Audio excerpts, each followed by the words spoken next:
Congress party ने केंद्र सरकार की नीतियों के खिलाफ एक बड़ा आंदोलन शुरू कर दिया है। कांग्रेस पार्टी ने 11 जनवरी से कटिहार के शहीद चौक पर मनरेगा बचाओ संग्राम की शुरुआत की है। नमस्कार, मैं आकांक्षा और आप देख रहे हैं मून सिटी न्यूज। इस आंदोलन के तहत कांग्रेस नेताओं ने राम जी कानून को तत्काल वापस लेने की मांग की है। इस मौके पर सांसद तारिक अनवर और कांग्रेस जिलाध्यक्ष सुनील कुमार यादव ने कहा कि यह आंदोलन गरीब मजदूरों, महिलाओं, किसानों और आदिवासी समाज के अधिकारों की रक्षा के लिए शुरू किया गया है। कांग्रेस नेताओं का आरोप है कि केंद्र सरकार की नीतियों के कारण मनरेगा जैसी जन कल्याणकारी योजना को कमजोर किया जा रहा है, जिससे ग्रामीण इलाकों में रोजगार का संकट लगातार बढ़ता जा रहा है। उन्होंने कहा कि मनरेगा सिर्फ एक रोजगार योजना नहीं, बल्कि ग्रामीण अर्थव्यवस्था की रीढ़ है। इसके माध्यम से लाखों गरीब परिवारों को साल भर न्यूनतम आय का सहारा मिलता है। लेकिन हाल के वर्षों में मजदूरी भुगतान में देरी, कार्य स्वीकृति में बाधा और जटिल नियमों के कारण मनरेगा मजदूरों को भारी परेशानियों का सामना करना पड़ रहा है। कांग्रेस पार्टी ने आम जनता से इस आंदोलन में बढ़ चढ़कर हिस्सा लेने और मनरेगा जैसे जनहितकारी कार्यक्रम को कमजोर होने से बचाने की अपील की है।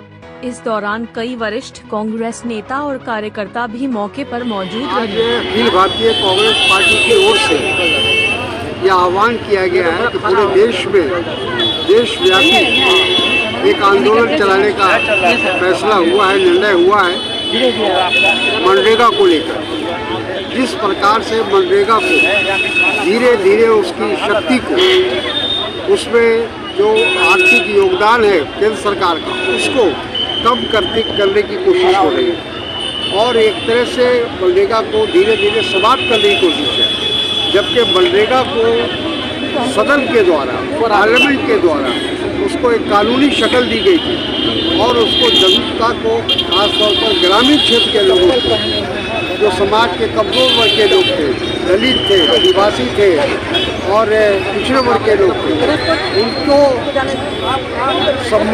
सम्मानित करने के लिए सम्मान के साथ उनको रोजगार देने का काम मनरेगा ने किया।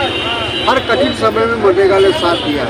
आज उस मनरेगा को केंद्र सरकार और मोदी सरकार उसको समाप्त करने लगी है और इससे साफ जाहिर है कि जो समाज के कमजोर वर्ग है, दलित है, पिछड़े हैं, उनके प्रति केंद्र सरकार का कोई भी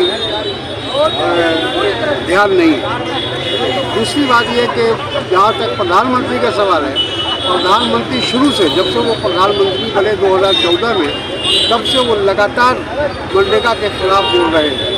और हमें याद है कि वो लोकसभा में कहा था अपने भाषण में कि ये मनरेगा जो है ये कांग्रेस के विफलता का एक स्मारक है। तो ये जो जिस प्रधानमंत्री की ये मानसिकता हो मनरेगा के बारे में, जाहिर वो मनरेगा को ख़त्म करना चाहते हैं और जो पंचायती राज को जो अधिकार मिला हुआ है उसको भी वो समाप्त करना चाहते हैं। देश में मनरेगा के विरोध में एक दिवसीय उपवास है। आज हम लोग भी गांधी जी के नीचे हमारे कटिहार जिला के तमाम कांग्रेसी नेतागण, हमारे सभी विंग्स के अध्यक्षगण, हमारे कार्यकर्ता लोग, और सबसे खुशी की बात है कि हमारे नेता तारिक साहब भी आज स्पेशल इस कार्यक्रम को सफल बनाने के लिए, हौसला बढ़ाने के लिए आज हम लोगों के बीच उपस्थित हैं। हम इतना ही कहना चाहते हैं, ये मनरेगा एक पंचायती राज के जो एक अधिकार मिला था, मुखिया हो, समिति हो, वार्ड मेंबर हो, उस अधिकार को सीधी एक केंद्र सरकार अधिकार को छीन करके अपने पास रखने का काम किया है। और ये जो 60% और 40% की बात है, तो इसके विषय में मेरा इतना ही कहना है कि राज्य में न 40% होगा न मनरेगा का काम होगा। इसलिए एक कहावत है, न राधा को नो मन भी होगा न नाचेगी। ये धीरे धीरे समाप्त कर देंगे।